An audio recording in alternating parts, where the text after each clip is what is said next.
5 ml। তাহলে কি হবে, আপনার গাছের পাতাটাতে যে অনেক সময় কি আবহাওয়ার কারণে টুকিটাকি কীটনাশক লাগে, আমি না বলবো না, একবারে লাগবে না যেটা না লাগে, তো সেইটা গাছের পাতাতে যদি ধরে,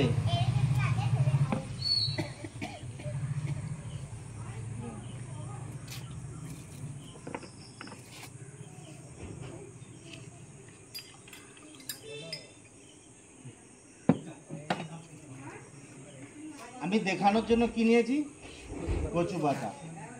ধান পাতা আর কচু পাতার ফারাক কিছু নেই। ধান পাতাতে জল থাকবে না, আপনি যাই ছিটাবেন মাটিতে পড়ে যাবে, মাটির সাইড ইফেক্ট হয়ে যায়, তার কারণে কেঁচো মরে যায়। আমি এই জিনিসটাতে যখন আমি দিচ্ছি, তার মানে আমি তো আর এখন ধান পাতা দিয়ে দেখাতে পারবো না, সেই জন্যই কচু পাতা নিয়ে আপনাদের দেখাচ্ছি। তাহলে কচু পাতাটাতে যদি জল ধরায়, তাহলে আমার ধান পাতাতেও জল ধরবে। এবং এইটার একটা গুণ আছে কি, যে স্প্রে করলে কি হবে, উপরে পড়বে, পাতার উপরে। এ কিন্তু ছিদ্র থাকে, যে পাতার ছিদ্র ও একবারে নিচে দিয়ে নামিয়ে গাছ পর্যন্ত পাইয়ে দিবে।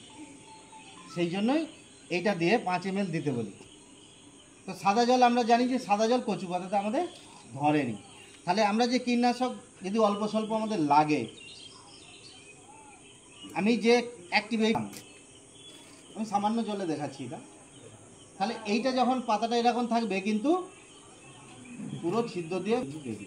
তাহলে যতটুকু ধরুন আপনার কীটনাশক যেটাতে বলছে 30 ml লাগবে বা 20 ml লাগবে ড্রামে, তাহলে 10 ml-এও কাজ হবে আপনার। তাহলে সেখানে যদি 20 ml-এর জায়গায় 10 ml লাগে, আমার নষ্ট হবে না।